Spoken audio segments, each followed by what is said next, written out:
Well, you know what sound that means, folks. Yes, we're off to another ElkWorks Noon Whistle. I'm Chris Trottier. And I'm John Anzalone, and with us today we have 1997 graduate Bridget Seegers. Welcome, Bridget. Hey, thank you. Great to be here. All the way from California, right? Woo. Yep, San Diego. Great, Nice. rainy day. Well, thanks for taking time with us, and we can't wait to get going. Currently, you work for NASA, correct? That's right. Yep, I'm a research scientist there in their ocean ecology lab. Okay. Yeah. Before we get to that stuff and where you're at now, maybe just talk to us a little bit about kind of how your journey from Elkhorn started. What do you recall about being an Elkhorn student and resident? Yeah, I mean, the memories from Elkhorn are fantastic. It was, it's a nice, supportive town, and so many opportunities were presented to me as a student there. So, I mean, I was really involved in athletics, and that was like to be from a town from Elkhorn and to be involved in athletics was really great. We were able to win the state championship, so to have that type of support from the town, we couldn't have done it alone without all of Elkhorn behind us, so that was really great. But beyond that, it was also a great education. I learned a lot about critical thinking, asking questions, and being curious. And from Elkhorn, then I went on to college in Minnesota at a little school called Northfield. I was kind of a shy kid, so the idea of being in a really, really large university was incredibly intimidating. It took me like 4 years to raise my hand and like make a comment in class, so I needed those smaller classrooms. But continued to learn and ask questions and. Well, you're probably being pretty modest, though, like when you talk about Elkhorn, because thinking back and knowing you then and looking at like past yearbooks, you were a 3-sport athlete. So you won the state basketball championship your senior year, the conference soccer championship your senior year. You were involved in student council, National Honor Society, German club. I'm sure I've missed some, but you took full advantage of your opportunities. Is that correct? Yeah, definitely. I mean, I think one thing I've never really known is what I wanted to do. So I tried to do a little bit of everything. So, I mean, I enjoyed athletics. I love just running around. I'm not very good at sitting still. So that was good. But yeah, like the German club or student council, just, being engaged with what's happening in the school and wanting to make it a good place. And like, how can we be involved to inspire kind of changes or what you want to see happening on the ground. So wanted to do that. National Honor Society. I mean, people were like, just do it. So I did. Yeah. I loved that. Band was another thing I really enjoyed. I got to be in the pep band and marching band and things like that. So that was another, great opportunity. But yeah, I mean, it was just in some ways maybe a lack of focus, but yeah, there's a lot of great things to say yes to. So. But that's kind of the ideas, right? The experiences are there, the options are there, and then you go from there, picking and choosing and giving it all a try. Yeah, you never know until you try. So along the way with all your experiences and the many teachers you had, who along the way like kind of sticks out to you like that was someone that was inspiring to me or mentored me? Yeah, I mean, for me, every day, like going and sitting in a classroom was a chance to learn something. So I was excited to sit in most of the classrooms, but a few that really stand out is Mr. Sadler, Ed Sadler, who taught my chemistry and physics. And one of the things he said was the more you learn, the dumber you get, because you realize how little you know. And I think that's been really important. I quote that so often is that, you have to ask questions. And even sometimes when you ask questions and you learn new information, you feel like you know less because suddenly you've realized there's a gap in like your understanding or your view of the world. And so like, I feel like Mr. Sadler has always been in my head, just like ask more questions. And sometimes it's going to make you feel maybe dumber or humble or things like that. But it's been really important. But when I started, now I'm a scientist, but when I started college, I thought I wanted to be an English teacher. So Pat Rosinski and Lisa Detman, they're some of my English teachers in high school, and just created a love for reading and discussions and trying to understand the world from other people's points of view. So, there's so many great things. And then of course the coaches and Jim Henriott, who just like made us believe anything's possible. Like just work hard and prep and get ready and whatever, you got a shot at it, we'll give it a go. So yeah, there's been a lot of nice supportive people from Elkhorn. So Bridget, as I'm sitting here processing what you just said, how did you go from that small university town to the West Coast and working for NASA? Like, what did that journey look like? Yeah, it's a long and winding road for sure. So I went to school. Yeah, I went to school in a little town in Minnesota, and then I actually spent 3 years teaching in northern Minnesota at an outdoor school. So I lived 10 miles from a town of 200 in the middle of 5,000 acres. And all of our classes were outdoors and a lot of hands-on stuff, which was wonderful. I loved being outside every day and kind of learning skills as a naturalist and noticing like this flower wasn't here yesterday, but now it's here today, and appreciating those tiny changes in the day-to-day. And I was actually thinking about, buying a little cabin up there and just staying in this little town in northern Minnesota. And then one day, I woke up and I was like, I've never lived in a city. And once when I played college basketball, we went to Boston, and that seemed neat. So I'm going to go live in Boston. So I applied for a AmeriCorps position, which is kind of like a domestic Peace Corps. So I applied for a position in Boston. It's like a 1-year commitment. And I was going to teach in some schools in the city of Boston. So I just packed up and moved out to Boston. I never lived in a city before, and spent a year teaching. Wow. The city was so exciting. I just loved all the opportunities and the music and everything. And then from there, I did that for a year. Then I took a job teaching in San Diego because my brothers were here. So I moved out and taught. What were you teaching, by the way? In San Diego? Or Boston or San Diego? Yeah, Boston, I was working at a nonprofit called the Urban Ecology Institute. So I went into mostly junior high classrooms and talked about the biodiversity or the types of plants and animals living in the city. And we would set up little experiments for the kids to do outdoors and learn about, the nature around them in the city. So that's what I did there.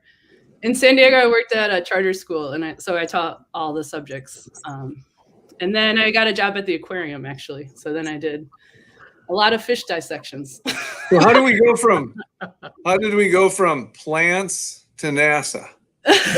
Great question. So when I was a windy road for sure. I told you, this is I never know what I want to do, so I say yes. When I was in San Diego, I volunteered for a week on a research cruise. So the scientists, go out on the ocean, they live on these big research ships, and you take samples. So I had volunteered, and then summer came, and I was going to work at a summer camp. And there was a big research vessel going to the Southern Ocean around Antarctica for 42 days. And the week before they left, a technician broke their leg. Oh. And so they needed someone to fill in the spot. And so since I had volunteered, they came and asked, hey, do you want to be a technician for the summer? Since I was a teacher, I was, free. The summer camp was yes, go to Antarctica. That's amazing. Go get on that boat. So I did. And then while I was doing the technician job that summer, the professor I was working for said, hey, you have some neat ideas, and no one's going to listen to you unless you get another degree. So why don't you go back to grad school? You'll enjoy the challenge. And so the next year I did. And then I started down science path. And I stayed in oceanography. And one of the cool things that you can do with oceanography, since it's massive and it's really hard to get your little boats all over the place, is NASA has actually put, satellites out in space to study the ocean because it's such an important thing. And one of NASA's original goals was to study planet Earth from space. So we always think of NASA as looking out, but actually there's a lot of satellites looking back at the Earth. So that's the type of data that I've been using now. Oh, so is that pretty much what you've done since you've been with NASA then, is the oceanography or ocean study of the ocean? Yeah, so I am focused on water quality. And currently, though, I'm actually doing freshwater. So we're trying to use the satellites to study lake water quality. So, growing up in Wisconsin, water quality in the lakes is something very important to me. So we're using the satellites to monitor for toxic blooms of algae, kind of that green slime. Okay. Yeah. Can you tell us anything about the lakes around here? Lake Geneva, Lauderdale Lake, Delvin Lake? How are we doing? Yeah, you can definitely tell you a little bit. So Como Lake's a little bit greener than some of the other lakes. Okay. Lake Geneva, great water quality.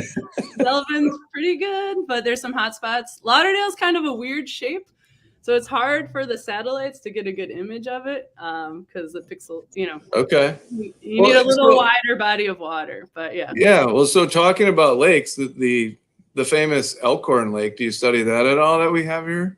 No, I think the size is a little too small. Famous indeed, but a little too small for our satellites to see it. Well, and you forgot to say you have your doctorate. Congratulations. Yeah, thank you. Yeah, that was between the ship in the Southern Ocean and getting to NASA. I earned the doctorate. How was that trip south? Oh, yeah, Southern Ocean in the middle of their winter. It has some challenges. But no, it was beautiful. We only had 3 hours of daylight. We never actually crossed the Antarctic Circle, so we always had the sun did come up and set, but we were there in July, which is the middle of the Southern Ocean winter. But it was beautiful. I mean, there was like whales and seals and penguins and glaciers and mountains coming straight out of the sea, and it was quite an experience to be out there. Beautiful, and it's not as cold. Like when you're on the coast, it's not as cold as you think because the water is 32 degrees ish, so it keeps the temperature pretty mild. I think our coldest day was maybe around 10, so it was reasonable. What I like, the more you talk, what I hear from whether it's from Elkhorn or Boston or California is don't be afraid, take chances, and take in every opportunity that you have possible in any arena. Yeah, I think that's great. You have to say yes sometimes, and especially when things are intimidating. Like it's easy to be comfortable somewhere, and you might be interested in trying something else out. I mean, I remember when I started in research, I did a lot of work with robots, like you'd put them in the ocean and they'd swim around for like a month and gather data. And I was just like, I don't know enough about electronics. Like I can't be in charge of this little robot. Like I don't know any, and then you just have to say like, I'm going to give it a go. And if I can't figure it out, I'll ask for help. And if I still can't figure it out, maybe I won't work with robots anymore. What a great message though. Like, yeah. But failing is part of it. You have to be ready to fail. You can't be a perfectionist. Like I remember that, like I spent so much time on some analysis one time with my data, and they were like, "Yeah, no, that doesn't work. You got to do it again." And I remember a lab mate saying, the "re" in research stands for redo. Things don't always go right, and you're just so frustrated. You put all this energy into it, and then you have to give it another try. But Johnny, you gotta, And if you're doing something you like, but you want to try something new, you can always go back. Like, we do have a question from a loyal viewer, Mr. John Henderson. He happens to be a fellow Rotarian, John. And he wanted to know about the quality of water of Lake Michigan. Lake Michigan's a really interesting story. Obviously, it's a very large lake, so depending on where you're at, you might have different water quality issues. But in general, right now, Lake Michigan is very, very clear. And the water quality is pretty good because they had the invasive mussels come in. And they've really filtered the water and sucked in a lot of plankton. So the water looks crystal clear in a lot of places, but it's actually harmed the fisheries because so much has been sucked into the mussels. There's not enough around for the little animals to eat, and then the fish to eat the animals. So water quality wise, it's looking pretty good. There are issues, when you have a big rainstorm and you have stuff that ends up in the lake, but it looks beautiful now. But there's been some impacts otherwise, for the ecosystem. Super interesting. Yeah, very interesting. We could probably go on another. Could go on for a long time. We could. Yeah, very interesting. But Chris, we are getting to that time. We're about at that 15-minute mark. We are. I did want to ask because I think in our little pre-show conversation, I think Bridget or Dr. Seegers had some great advice that she incorporated into her conversations about not being afraid to fail. So if you were to tell any senior right now, what's your number one bit of advice in your journey? I would say trust yourself. You know, if you think you want to give something a go, you want to take a chance, that you should do it, and be confident that you can pull it off, or you're going to learn something along the way, and it's going to help direct your path. So, you know, go for it. That's Just go. awesome. That's I awesome. think you've inspired me today. I'm not so sure. I know, I'm I not feel going to go good out about after me, this like- and just try something new. Like, I don't know. I might get, a skateboard or something on my way home today and just go for it. Yeah, why not? Just, keep the helmet on. You've inspired me. John, Well, any shout outs you got? I don't think I do today specifically, other than like, so far this journey of the Noon Whistle has been really interesting and really inspiring to talk to people in different areas of the country, or alumni or business owners, and just, I guess, thank you for bringing up this conversation to do it, Chris, and to get this thing going. It's been great. Yeah, and Bridget, thank you for joining us and saying so many things about Elkhorn, and a shout out to all those school board members who are exiting their commitment to the community, and also a shout out to the new ones joining. So important position in our schools, so we continue to shape the minds and ensure success for all kids. And on that note, we'll say thank you, Dr. Seegers, for joining us. We appreciate all your kind words about Elkhorn, and that's it.